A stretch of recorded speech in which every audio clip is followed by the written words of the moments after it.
with your kids. Hola, ni hao, konnichiwa, assalamu alaikum, shalom, mahaba, moni moni wanji, namaste, jumbo, bienvenidos. Hi, my name is Jedley, and this is the Reading with Your Kids podcast. We are back in the beautiful neighborhood of Reedville in the southwest corner of Boston, Massachusetts. We are so honored and so delighted that you join us in our mission to help all families grow closer through reading.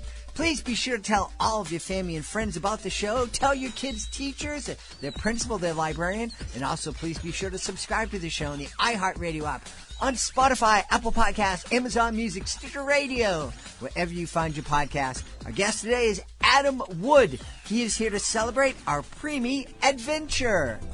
Before we invite Adam into the studio, we want to let you know that this episode of the Reading with Your Kids podcast is brought to you by Why Should I Climb This Tree? By Ryan Hogan. A young boy can't understand why climbing a tree would be any fun, or why it would be a good use of his time. His father, who's a veteran of climbing trees, is determined to show his son why it matters.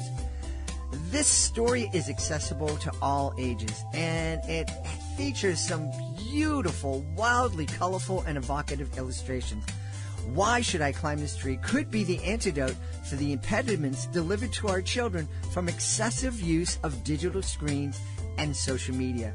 Urging kids to go outside and play, the climbing tree is a metaphor for life. The hope of this book is to revive families from the confines of their home from the pandemic and end the possible rut and potential dangers children have fallen into with electronic devices and reconnect families outside in their natural worlds. Get your copy today, Why Should I Climb This Tree? By Ryan Hogan.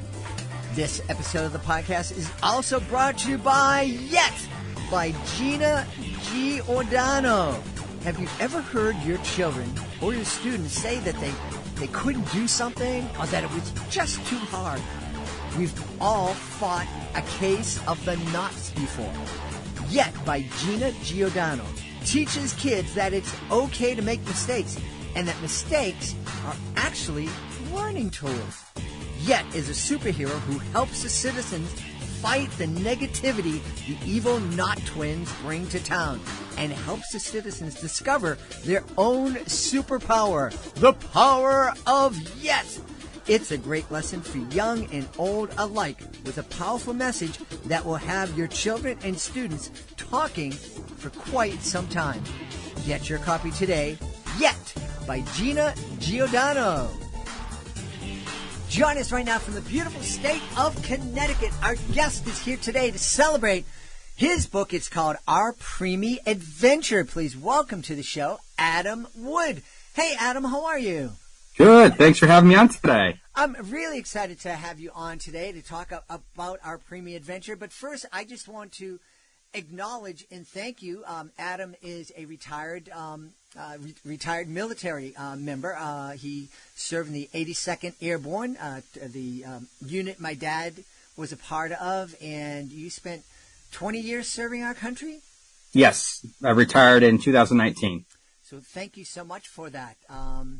It's a huge sacrifice that military, not only military members, but their families make on behalf of our whole nation. Definitely, and it's a hard job to do, but it's a rewarding job to be able to kind of give back, and you meet a lot of amazing people throughout the world, and it gives you a lot of opportunities that most people don't get a chance to see.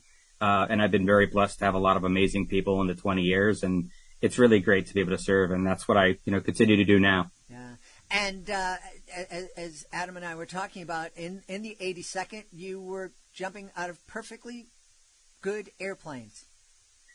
Yes, as everybody says, why would you jump out of a perfectly good airplane? And when I was 19, I thought, why don't I jump out of airplanes? It sounds great, sounds like skydiving, and I get paid extra money to do so. I mean, who wouldn't sign up for that? And then come to find out, there's a lot more that goes with that, and there's a lot of prestige, a lot of history. When I joined, I really didn't know too much about it. Most of my family were Marines, so I was kind of the one that segued to the Army.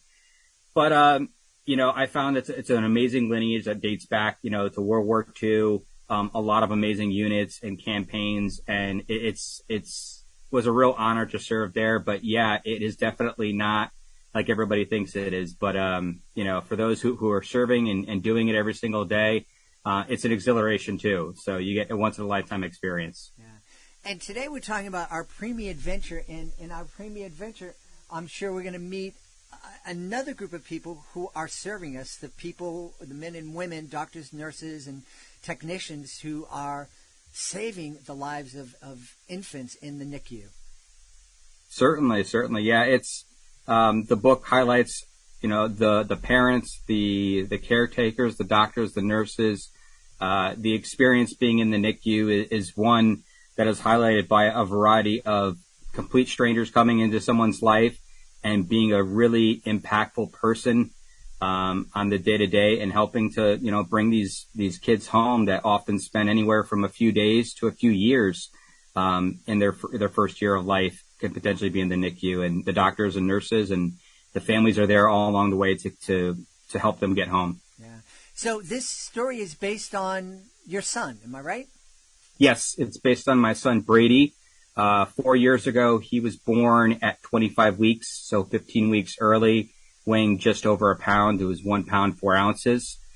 We spent 135 days in the NICU before we were able to come home, and we came home on oxygen and feeding tubes and a variety of other things that we had to get used to.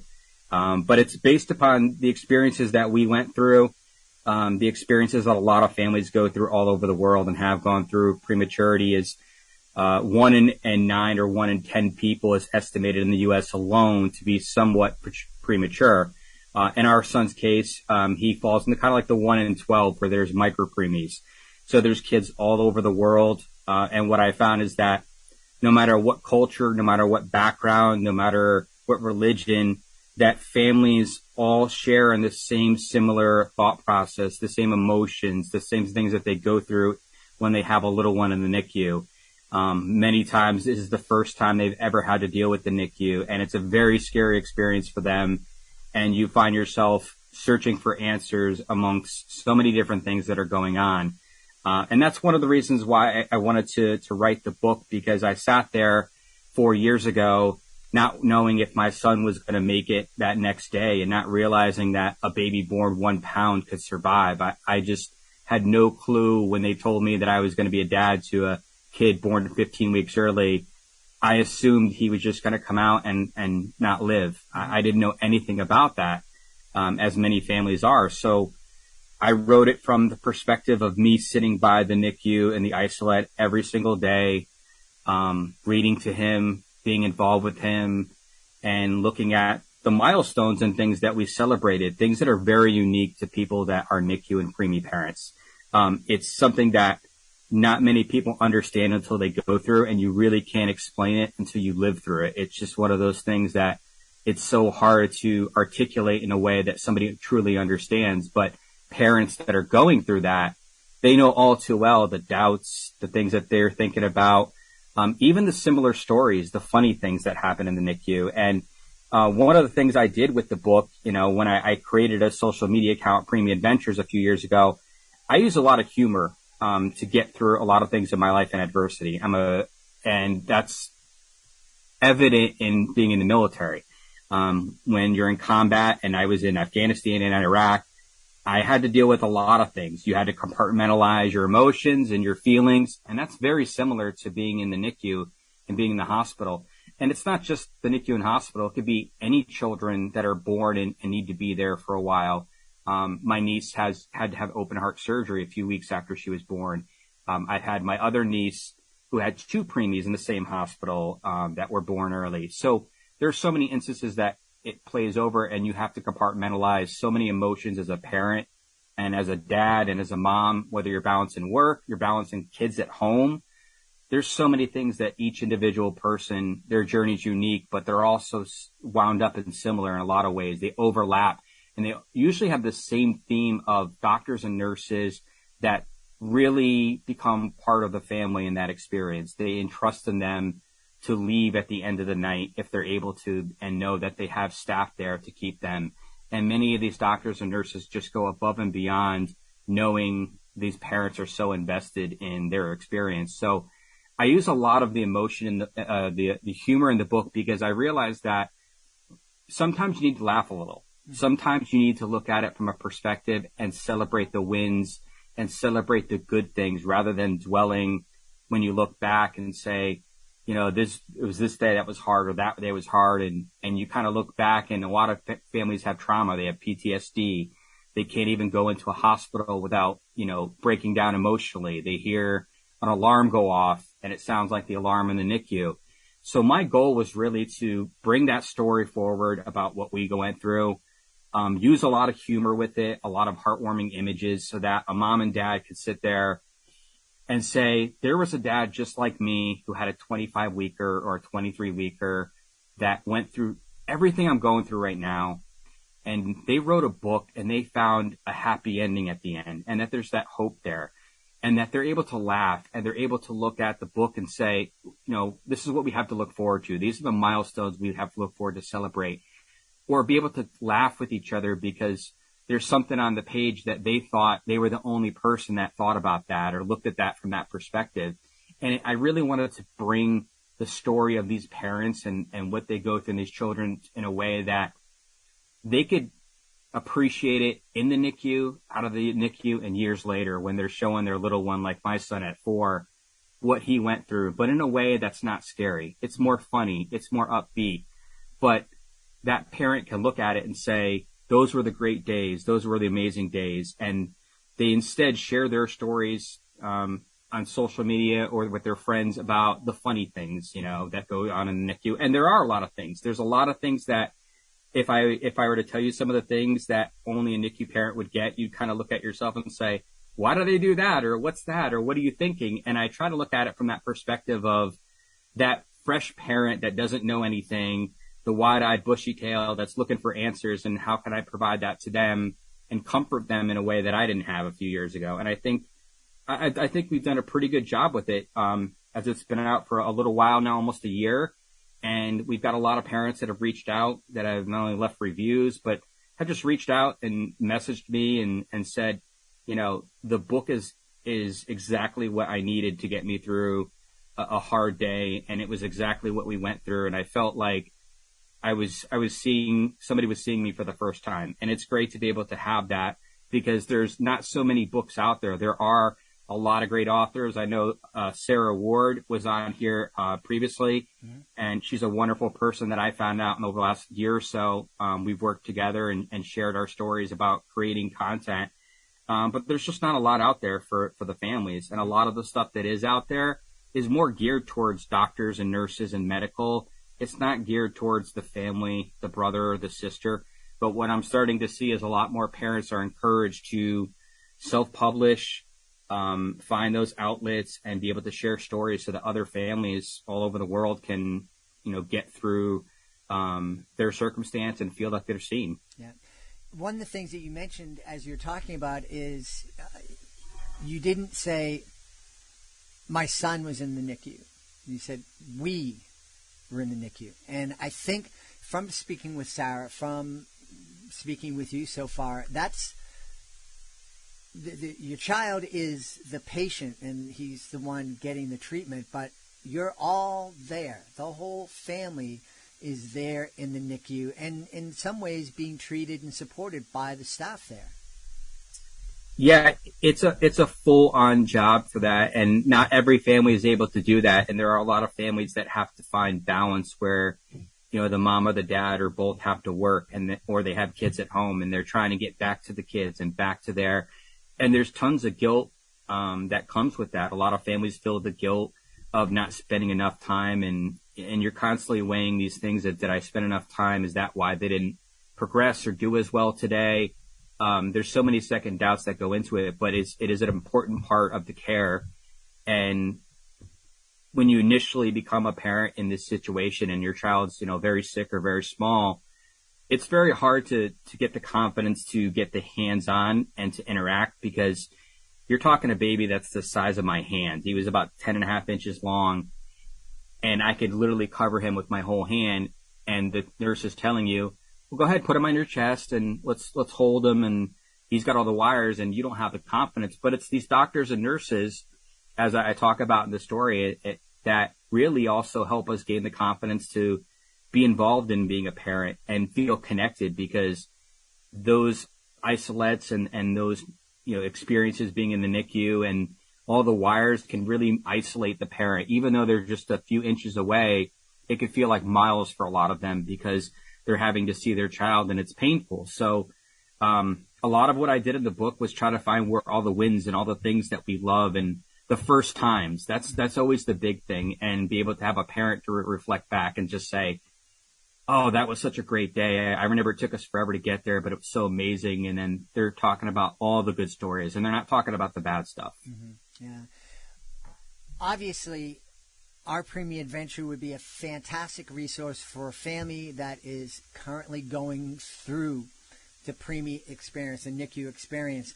I think there's also value for Our Preemie Adventure to be used as a window for families that aren't experiencing this in their lives. I think it would be valuable for them to kind of read this and understand what some families are going through.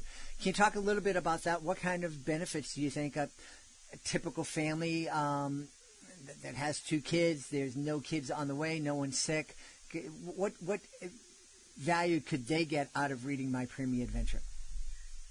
I think they get a lot of value in just understanding a little bit of different perspectives on how our kind of journey starts. I think every kid's journey is a little bit different. Mm-hmm. And with any story, every child has a different journey. Every story is a little bit different. But this one just shows a little bit different perspective, and how, the baby isn't just coming home and they're able to be there, and they could see that they can overcome any adversity, because these children overcome so much adversity, and the odds are so stacked against them in so many situations where it's a 1,000,000 to 1 or 1,000 to 1 that they're going to survive, and they overcome so many obstacles. I know when we were there was times where the doctors weren't sure that, he was going to make it, and they didn't give him a good prognosis that he would, and he overcame so many things. So I think it also brings a thing of hope, and I think hope is a universal message that spans everything in every storytelling. I mean, I think that's one of the most important things when you're writing a story, is be able to provide hope in some capacity. And sometimes it's a little more personal, and it's a little more poignant on who it's directed to, but I think the overall messaging would benefit any family.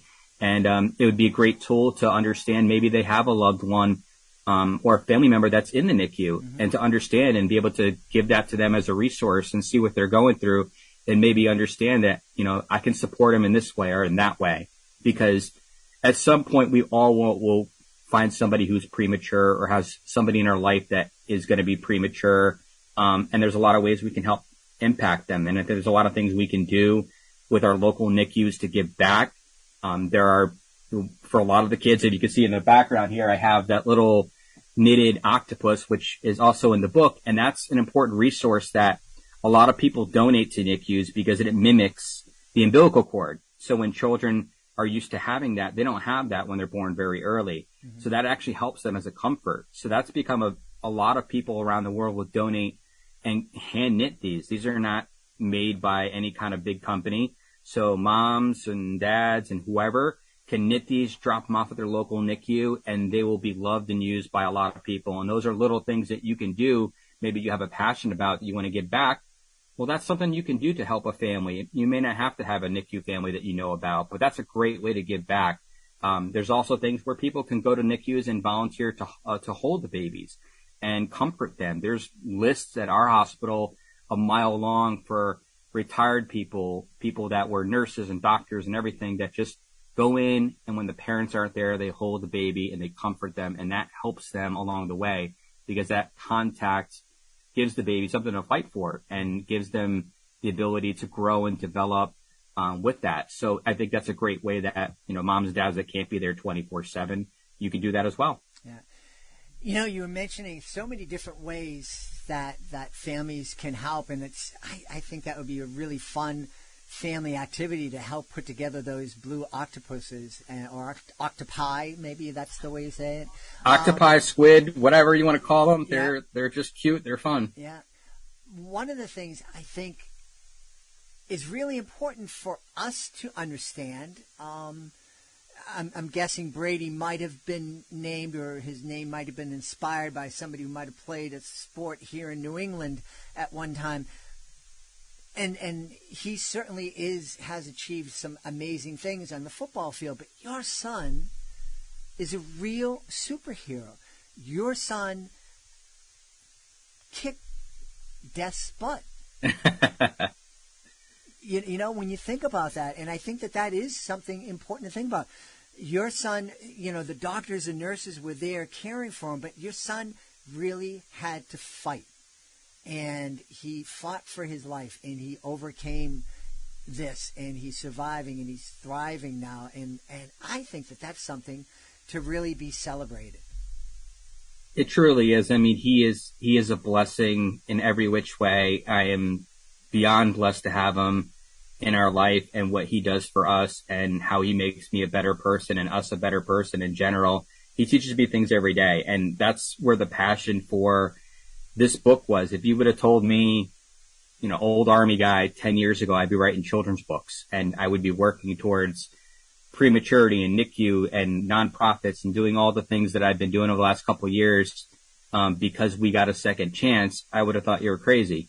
But I think that there are things that are put in our lives, and sometimes they're really difficult and arduous times, and they're challenging times, but they give us a purpose. And my son and what we went through gives me purpose to help other people and to write books and to do so many different other things that I'd love to be able to do in the next couple of years, to be able to impact people in a way that is a testament to him, a dedication to him, but a dedication to so many kids out there that are amazing miracles who kick butt every day, who overcome the most extreme odds and are truly miracles. Because, you know, the first few months of his life, I was never meant to see that. Nobody's meant to see that. But I got to see for 15 weeks a baby that was supposed to be in the womb and watch him grow and hold him and touch him every day. And that's truly a miracle. And a lot of parents, I think it's hard for them to realize that till after they get out of the NICU.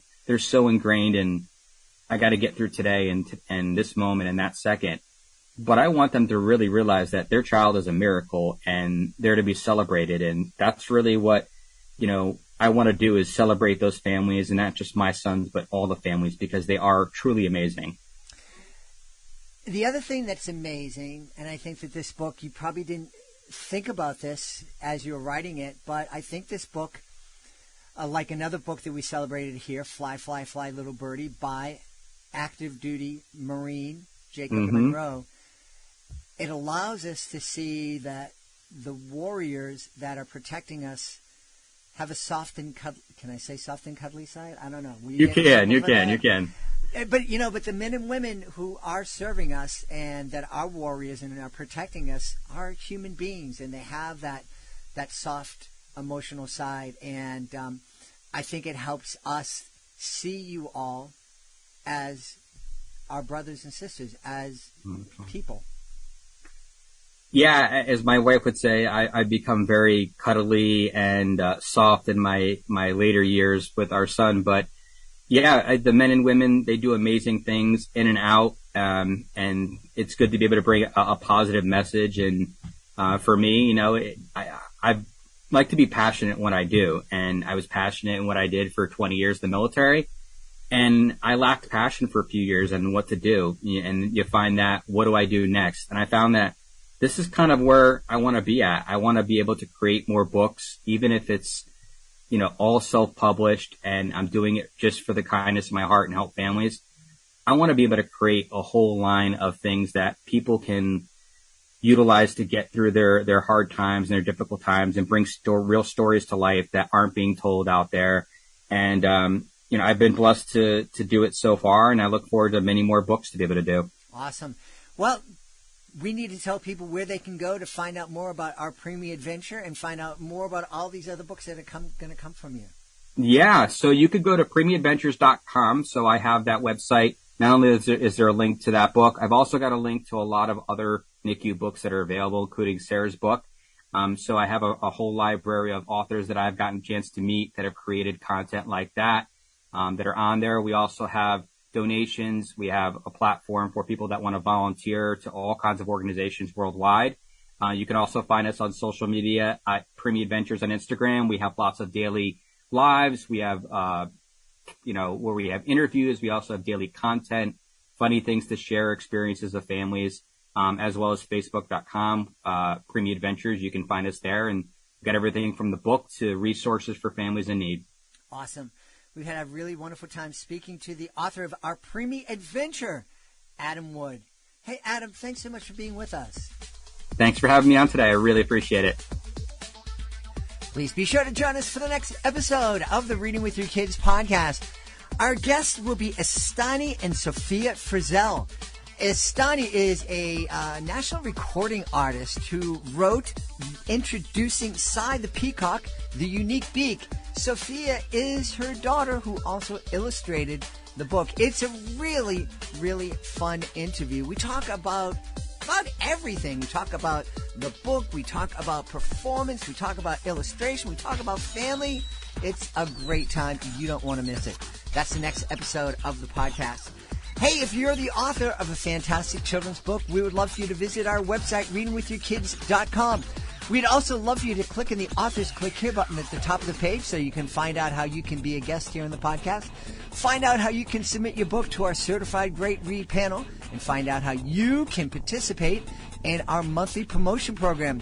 The holiday season is right around the corner. Great time to advertise your book would be November and December. Find out how we can help you by going to readingwithyourkids.com and clicking on that Authors Click Here button. I want to thank the folks who made today's show so wonderful. Of course, I want to start by thanking our guest, Adam Wood. Please be sure to check out Our Preemie Adventure. Also want to thank our sponsors, Gina Giordano. Please be sure to check out Yet. It's a great book. We love it. Also want to thank Ryan Hogan, the author of Why Should I Climb This Tree? I want to thank my team, Fatima Khan, Rory Grady, Mirabella Q, Jordan Saley. I want to thank my beautiful wife for all the support she gives me. Most of all, we all want to thank you. Thank you so much for taking the time to join us today. And as always, thank you so very much for taking the time to make the world a better place by reading with your kids. I'll be looking for you in the next edition of the Reading with Your Kids podcast.